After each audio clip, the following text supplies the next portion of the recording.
He was involved in the World Heavyweight Championship rematch recently between Dusty Rhodes and Ric Flair. And Nick, first of all, welcome to the program. But secondly, a rather heavy responsibility fell on your shoulders during that match. Well, thank you very much, Gordon. What happened is the NWA always appoints 2 referees to watch over World Championship matches. And during the match, Ronnie West was the original referee. He was struck, he was knocked down. So I jumped in the ring and continued the match. During the match, Dusty had Ric Flair down close to the ropes. I dove in and I made the 1, 2, 3 count. When Dusty got up, I saw that Ric Flair had his feet on the ropes. So I told him to continue the match. Dusty thought that he had won. He went over, he had the belt in his hands. I was telling him to continue the match. When Ric Flair come to him, Dusty hit him with the belt, knocked him out. He was seriously injured, so I had no other choice but to disqualify Dusty Rhodes. Well, that was certainly understandable, and I think, too, it's important to note that with the tremendous amount of noise that's going on, people shouting and cheering, with the height of excitement, with the adrenaline flowing like that, it's certainly understandable how somebody could misunderstand, particularly in a moment of jubilation, like thinking that he'd re-won the title. Yes, sir. It was a very grueling match for both men, so I can realize where Dusty was confused, because he did hear the 3 count. However, Ric Flair's feet were on the ropes. Which, of course, automatically calls for a break. And, of course, when they got back on their feet, as you said, Dusty had the belt. He thought he had won it. And when Ric Flair charged him, he really reacted instinctively, did he not? Yes, sir. He struck him with the belt, and that was automatic grounds for disqualification. And I might just point out that that's exactly what did happen. Now then, we do have some comments from the NWA World Heavyweight Wrestling Champion, Mr. Ric Flair, concerning the situation. You know, I always referred to myself as the greatest from the time I was old enough to spell my name. From the time I was old enough to really know who I was and what I was doing. I've always called myself the greatest because I was the best athlete in high school. I had all the girls.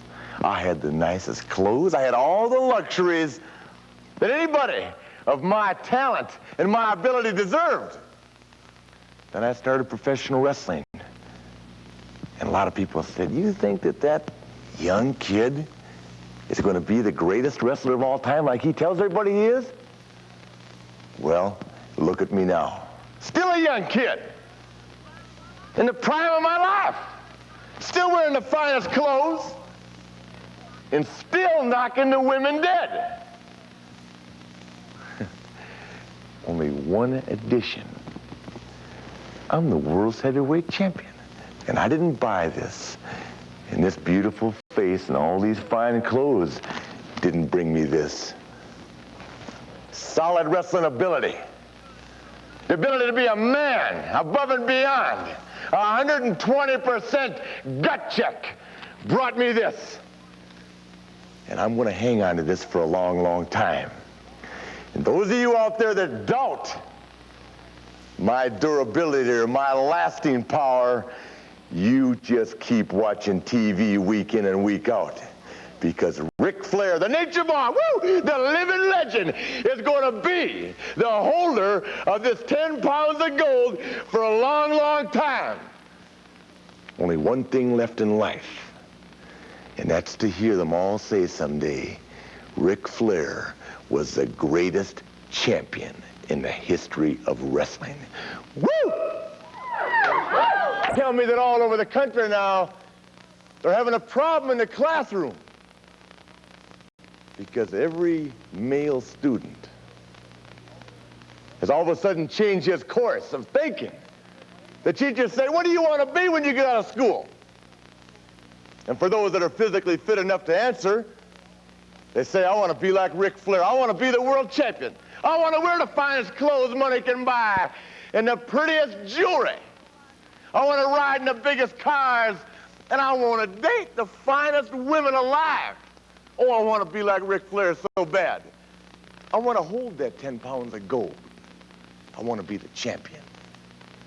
Well, there's only one Ric Flair. I hate to disappoint all of you out there. There's only one Ric Flair. Learn to love it. Learn to believe it. Because that's the way it is. Atlanta, Georgia.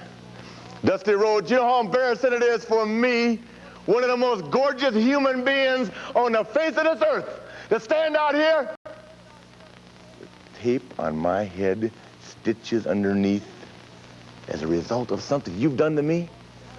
Now, you think about this long and hard, Rhodes. You may have been a world champion twice, and you may be the idol of all Atlanta, but brother, you are not the world champion. Now I am, and I command the respect.